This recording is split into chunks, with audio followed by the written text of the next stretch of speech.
सुप्रभात। मैं जगेंद्र राणा। ब्रह्म सत्यम जगत मिथ्या। ब्रह्म सत्यम जगत मिथ्या, यह हमारी आज की आध्यात्मिक चर्चा का विषय।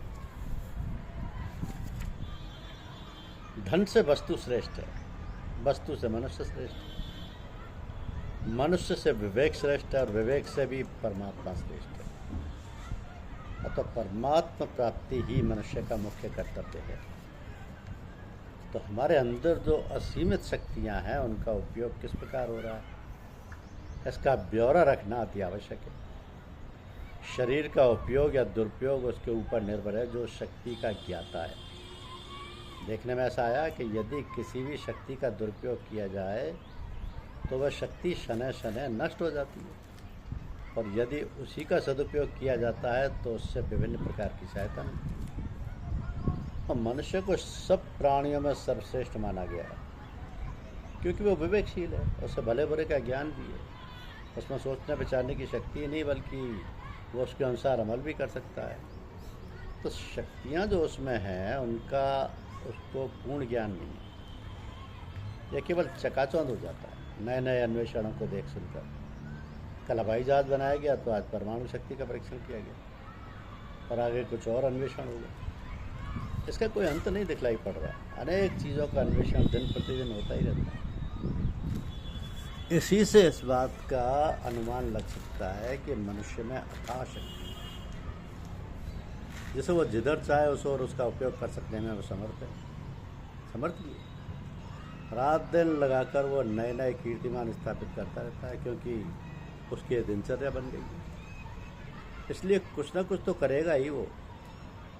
वैज्ञानिक, टेक्नोलॉजिस्ट और बड़े बड़े विद्वान विभिन्न क्षेत्रों में अनवरत नए नए अनुसंधान करते रहते हैं। जितना विकसित है उनका मस्तिष्क, जितना अधिक कार्य वो करते हैं उतने ही उनको नए नए मार्ग मालूम पड़ते हैं। यही उनकी साधना है और उसी मार्ग को वो अपना ध्येय मान लेते हैं। तो वो अपना संपूर्ण जीवन इन्हीं कार्यों में लगा देते हैं। वस्तुतः भौतिक विज्ञान का इतना अधिक बोलबाला है और उसी का असर हम चारों तरफ देख रहे हैं। तो वस्तुतः मनुष्य में अपरमिक शक्तियाँ छिपी हुई हैं। इन शक्तियों का विकास भी वो कर सकता है अपने को विकसित करके। जैसा भौतिकवाद है वैसा ही अध्यात्मवाद। तो अध्यात्मवाद तो सबसे ऊंचा है और इसलिए आध्यात्मिक शक्तियों की कोई उपमा नहीं हो सकती है। इन शक्तियों का विकास होता है साधना द्वारा। जैसे जैसे साधक इस पथ पर आगे बढ़ता है तो वैसे वैसे उसे नए नए अनुभव होते हैं। कभी कभी तो ऐसा होता है कि वो चकाचौंध हो जाता है इन अनुभवों से और एक अजीब हालत पैदा हो जाती है। तो ऐसे समय में शांत होकर अपनी हालत पर ध्यान देना चाहिए। यदि कोई परेशानी हो तो फिर इस अभ्यास को लेकर रोक कर अपने इष्ट से सलाह लेना उचित है। एक खास बात समझने की है कि जब साधक के अंदर इन आध्यात्मिक शक्तियों की जागृति होती है तब उसे अत्यंत नियमित जीवन व्यतीत करना चाहिए। इसलिए कि जो शक्तियाँ उसमें बड़ी मेहनत से जागृत हुई हैं उनका कहीं दुरुपयोग न हो जाए। तो ये साधन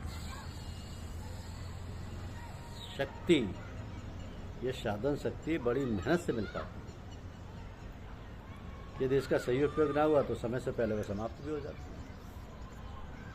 इसलिए जो ईश्वरीय शक्तियां हैं उनका उपयोग ईश्वरीय काम में ही होना चाहिए, इधर उधर के चमत्कारों में नहीं। जो महात्मा हैं, संत सदगुरु हैं, वो मनुष्य कल्याण की बातें सोचते हैं और दुनिया में अपने को ऐसा बनाए रखते हैं कि इन सब बातों से उनका कोई मतलब ही नहीं। तो कभी कभी इन शक्तियों का भी प्रयोग करते हैं, परंतु वो भी ऐसे समय जब मानवता की दृष्टि से सत्य और न्याय की रक्षा के लिए ये बात आवश्यक हो जाती है। तो वैसे ऐसे साधक आत्मलीन रहकर परमात्मा देव के दर्शन करते रहते हैं। साधकों में अंतर्निहित प्रसुप्त शक्तियों का विकास होता है तो उन्हें बड़ी सावधानी से सुरक्षित रखना चाहिए क्योंकि ये शक्तियाँ भौतिक स्वार्थों के लिए नहीं है। इन शक्तियों के सहारे ही साधक अपना विकास करता हुआ उस परम पद को प्राप्त कर पाता है जो उसका एकमात्र लक्ष्य है। तो ये जीवन लीला कब समाप्त होगी कौन जाने, और जानने की आवश्यकता भी क्या है। बात तो केवल इतनी है कि हमारा जीवन सार्थक है और जीवन की सारी घड़ियां व्यर्थ में ना बीतें। क्योंकि मनुष्य जीवन न जाने कितने समय पश्चात अनेक अनेक पुण्य कर्मों के फलस्वरूप प्राप्त होता है। तो ऐसा ना हो कि पासा पलट जाए और हम मनुष्य जीवन से भी हाथ धो बैठे और फिर हमें पुनः मनुष्य जीवन प्राप्त ना हो। तो हमें सावधानी पूर्वक प्रत्येक क्षण और प्रतिपल अपने किए हुए पर दृष्टि रखनी चाहिए। अपने लक्ष्य तथा अपने इष्ट को अपलक दृष्टि से निहारते रहना चाहिए। दृष्टि इधर उधर हो जाने से पथभ्रष्ट हो जाने की आशंका है, अतः सजग और सावधान रहना चाहिए। अपनी पूर्ण गति से रेलगाड़ी दौड़ी चली जाती है। जब उसे लाइन क्लियर मिल जाती है, अर्थात जब उसे घंटी की आवाज़ मिल जाती है तो मार्ग ठीक है, कोई रुकावट नहीं है, साथ में टोकन भी मिल गया है, तब ट्रेन निर्धारित गति से जा सकती है, कोई विघ्न बाधा नहीं होती। इसी प्रकार हमारे जीवन की गतिविधियों को नियंत्रित करने के लिए हमारे अपने धर्मों के नियम और संयम हैं, जिनको देख समझकर हम अपने को सावधान रखते हुए धर्मगुरुओं और पथ प्रदर्शकों के आदेशानुसार चलने में सक्षम हो जाते हैं। तो इस प्रकार निशंक से होकर चलते जाएं तो लक्ष्य पूर्ति में त्रुटि होने की कोई संभावना नहीं रहेगी। अब इन सब बातों को दृष्टिगोचर रखते हुए हमें अपने मन पर संयम और नियंत्रण रखना बहुत आवश्यक है। तभी हमें धर्म और धर्मशास्त्र तथा पथ प्रदर्शक मार्गदर्शन कराने में सक्षम और सफल हो पाएंगे और हम भी अबाध गति से अपने लक्ष्य की ओर अग्रसर होते रहेंगे। तो साधन, भजन, पूजन, तप, ध्यान, धारणा, समाधि इत्यादि सारी बातें सब मन को, अंतःकरण को नियंत्रित और बस में करने के लिए होती हैं। ये सारी क्रियाएं किसी अनुभवी गुरु, महात्मा, साधु, सन्यासी से ठीक प्रकार से जानी समझी जा सकती है। वस्तुतः उनकी अधीनता में रहकर ये करना चाहिए। ऐसा ना हो कि किसी ढोंगी और ठग साधु महात्मा के चक्कर में फंसकर हम अध्यापतन की ओर चले जाएं। आज संसार में ठग और धोखेबाजों का बहुत प्रचार है और हर क्षेत्र में ये सब जाल बिछाए हुए लोगों को फंसाने की चेष्टा में लगे रहते हैं। अतः नितांत जागरूक और तुष्ट होकर ही कार्य में संलग्न हो, अंधकार की ओर ना चले जाएं। भगवान और गुरु ही इस कार्य में हमारी रक्षा करते हैं, क्योंकि ये सारी बातें, सारी घटनाएं हम साधकगण लोग प्राय देखते रहते हैं, सुनते रहते हैं, स्वयं अनुभव करते रहते हैं, फिर भी कभी कभी भटक जाते हैं। तब हमें कोई ना कोई झटका लगता है, चेतावनी मिलती है और सहारा मिल जाता है, जिससे हम संभल कर फिर ठीक मार्ग पर आ जाते हैं और हमारी साधना अबाध रूप से चलने लगती है। तो सारी बातें, सारी व्यवस्थाएं प्रत्येक देश और प्रत्येक जाति के साधकों और भक्तों के साथ होती हैं। यही नहीं कि केवल भारतवर्ष के लोग इस प्रकार लाभान्वित होते हैं। प्रभु का नियम सार्वभौमिक है।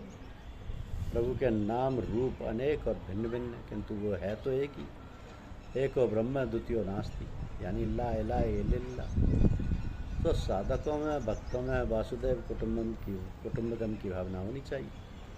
सारा संसार, सारा विश्व एक कुटुंब है, परिवार है, उसे परम पिता परमात्मा है। तो वो एक सारे विश्व का, अखिल ब्रह्मांड का रचयिता है, लालन पालन करने वाला है, करता भरता हरता है। जो सचमुच भक्त या सचमुच मुक्त, जो सच्चे प्रेमी हैं प्रभु के, उनके लिए ना कोई अपना है ना कोई पराया है, सब उसके हैं और वो सबका है।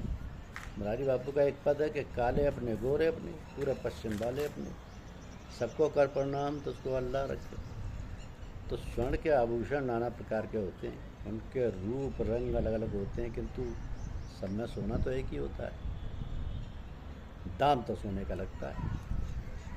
तो प्रभु के बंदे नाना रूप रंगों में अनेक जातियों प्रजातियों के हैं, किंतु सब में आत्मा तो एक ही है, उसी प्रभु का अंश है।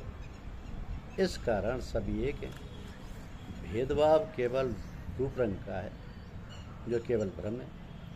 ये भ्रम तभी दूर होता है जब सत्य रूप से हम प्रभु के बन जाते हैं, तब ये जगत मिथ्या भासने लगता है। ब्रह्म सत्यम जगत मिथ्या, ब्रह्म सत्यम जगत मिथ्या का सही सही वास्तविक आकलन होने लगता है या हो जाता है। अतः प्रभु के बनो और उसी के होकर रहो, पूर्ण काम बन जाओ, तब भिन्नता समाप्त हो जाएगी और तुम प्रभु से एकाकार हो जाओ। तुम्हारा शरीर आत्मा का सितार है और ये तुम्हारे हाथ की बात है कि तुम उसमें से मधुर संगीत निकालते हो या बेसुरी आवाज़।